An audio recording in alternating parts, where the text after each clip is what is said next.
3 Oktober 2025, dunia diplomasi bergetar. Dari Doha, laporan media internasional menyebut Hamas akhirnya menyatakan kesiapan untuk melepaskan semua sandera Israel. Keputusan itu muncul setelah berminggu-minggu tekanan dari Tel Aviv, baik lewat jalur diplomatik, intelijen, hingga operasi psikologis. Bagi banyak analis, ini bukan sekedar kabar damai. Ini adalah kemenangan strategis Israel tanpa menembakkan peluru. Sebuah babak baru perang modern, perang pengaruh dan kesepakatan. Tekanan terhadap Hamas tidak datang dalam semalam. Sejak pertengahan September, Israel mulai menggencarkan operasi intelijen dan diplomasi dalam tempo yang nyaris bersamaan. Di balik layar, tim negosiator Mossad melakukan serangkaian pertemuan tertutup dengan mediator Qatar dan Mesir. Sementara itu, di Tel Aviv, Kabinet Perang menggelar sidang maraton, membahas strategi non-militer untuk memaksa Hamas menyerah tanpa pertempuran terbuka. Salah satu langkah paling signifikan datang dari dunia maya. Unit Cyber IDF melancarkan kampanye intelijen psikologis besar-besaran, menyebar pesan melalui saluran komunikasi Hamas, memecah opini internal, dan menciptakan rasa tidak aman di tubuh organisasi. Langkah itu disertai tekanan diplomatik internasional. Beberapa negara sekutu mulai menahan bantuan kemanusiaan ke Gaza, menunggu tanda-tanda kepatuhan dari kelompok tersebut. Media internasional menangkap sinyal yang sama. Editorial The Guardian menulis bahwa Israel tampaknya tengah memainkan babak baru, bukan lewat rudal, tapi melalui tekanan yang mengubah kalkulasi politik Hamas. Bahkan analis Al Arabiya menyebut strategi ini sebagai pukulan halus tapi mematikan. Dalam hitungan minggu, posisi Hamas makin terjepit.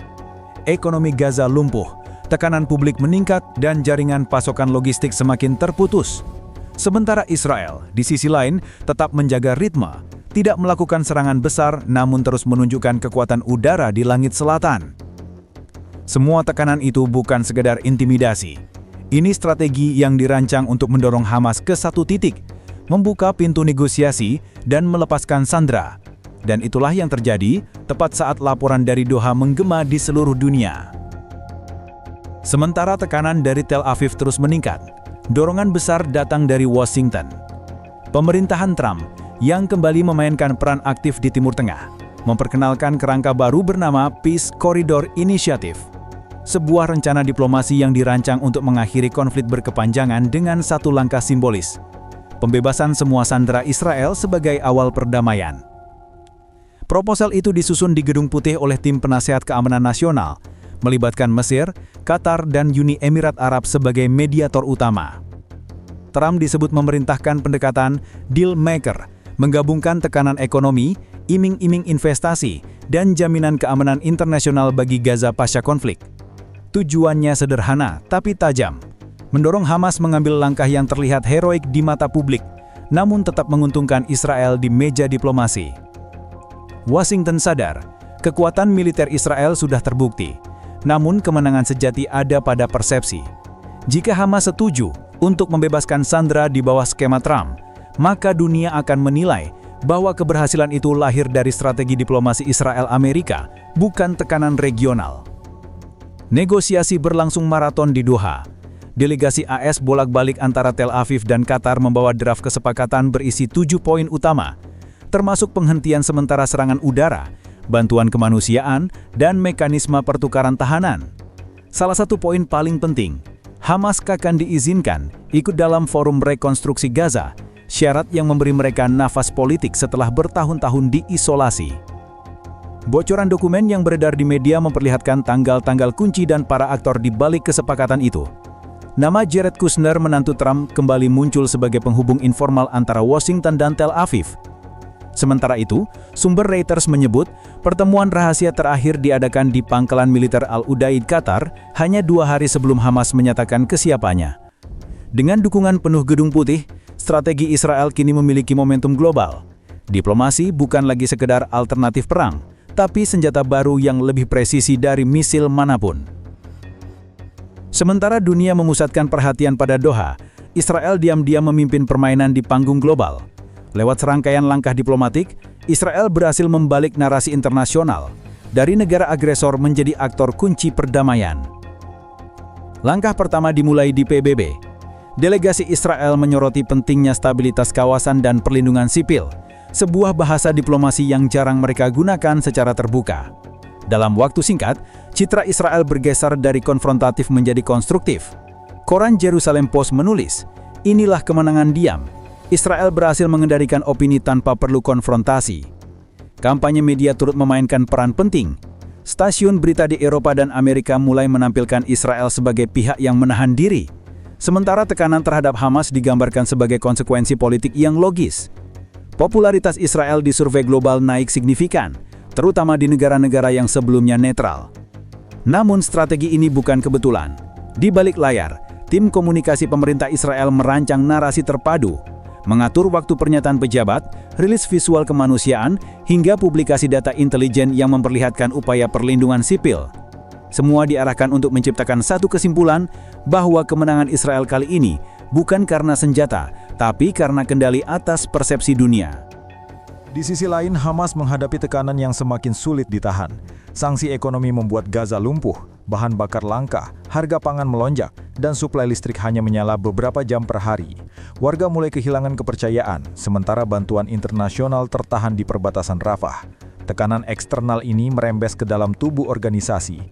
Beberapa faksi di internal Hamas dikabarkan berbeda pandangan. Sebagian ingin tetap berpegang pada garis keras, menolak segala bentuk kompromi dengan Israel. Namun kelompok lain, yang dipimpin oleh tokoh politik di Doha, mulai melihat diplomasi sebagai satu-satunya jalan bertahan hidup. Pertemuan rahasia digelar di markas bawah tanah Khan Yunus, membahas kemungkinan pembebasan sandera sebagai langkah politik taktis.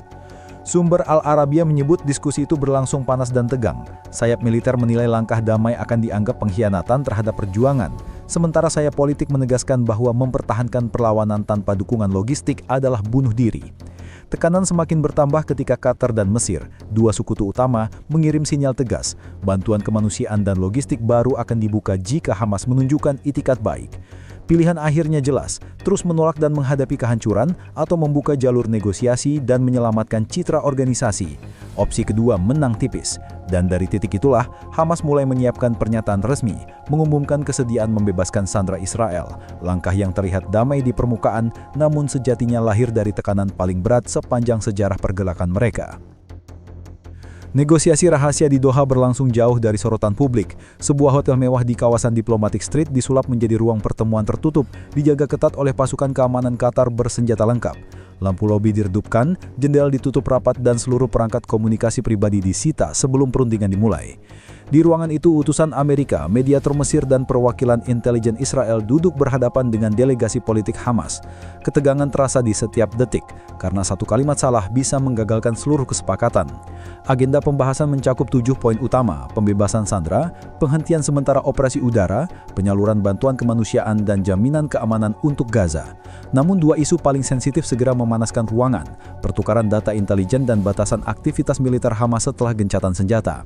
Israel menuntut kontrol penuh terhadap wilayah perbatasan, sementara Hamas bersikeras mempertahankan kedaulatan simbolik di dalam Gaza. Setelah 5 jam negosiasi intens, kompromi akhirnya tercapai menjelang pukul 2 dini hari waktu Doha. Delegasi Hamas menyetujui formula bertahap untuk pembebasan sandera dengan pengawasan internasional. Di Tel Aviv, para pejabat menanggapi dengan tenang. Mereka tahu kemenangan sejati bukan di medan tempur, tetapi di meja diplomasi yang berhasil mereka kuasai. Keputusan Hamas menyetujui pembebasan sandera segera mengguncang dinamika kawasan. Dalam hitungan jam, media Timur Tengah dipenuhi breaking news dan para pemimpin regional langsung menggelar pertemuan darurat. Mesir memuji angka tersebut sebagai awal baru bagi stabilitas, sementara Yordania menyerukan agar semua pihak menahan diri dan membuka jalur diplomasi permanen. Namun di balik pernyataan diplomatik yang penuh harapan, setiap negara punya kepentingan tersendiri. Mesir ingin memastikan perannya tetap sentral sebagai mediator kawasan. Qatar berharap reputasinya meningkat di mata Washington, dan Saudi Arabia memanfaatkan momentum ini untuk menghidupkan kembali agenda normalisasi dengan Israel. Dengan satu pernyataan Hamas, seluruh peta geopolitik berubah arah. Di Eropa, sejumlah negara mulai membahas paket bantuan rekonstruksi Gaza sebagai insentif perdamaian. Sementara di Washington, Gedung Putih mengklaim keberhasilan rencana Peace Corridor sebagai bukti efektivitas tekanan ekonomi dan diplomasi AS. Dari Tel Aviv, pemerintah Israel menganggap hasil ini sebagai validasi penuh strategi mereka, menekan tanpa menyerang, memaksa tanpa menghancurkan. Efek domino telah mulai dimulai. Langkah Hamas yang tampak kecil ini memicu gelombang diplomasi besar yang mengubah wajah politik Timur Tengah untuk waktu yang lama. Meski banyak pihak menyebutnya sebagai kemenangan diplomatik Israel, bayang-bayang ketegangan masih menggantung di atas Gaza. Kesepakatan ini memang membuka pintu perdamaian, namun juga meninggalkan pertanyaan besar, apakah ini benar-benar akhir atau sekedar jeda sebelum konflik berikutnya? Di Tel Aviv, Kabinet Perang Israel menegaskan bahwa pengawasan terhadap Gaza akan tetap berjalan. Pasukan IDF tetap siaga di perbatasan selatan, dan drone intelijen terus berpatroli di langit pantai. Sementara di Doha, para diplomat menyebut kesepakatan ini sebagai langkah pertama dari proses panjang yang rapuh.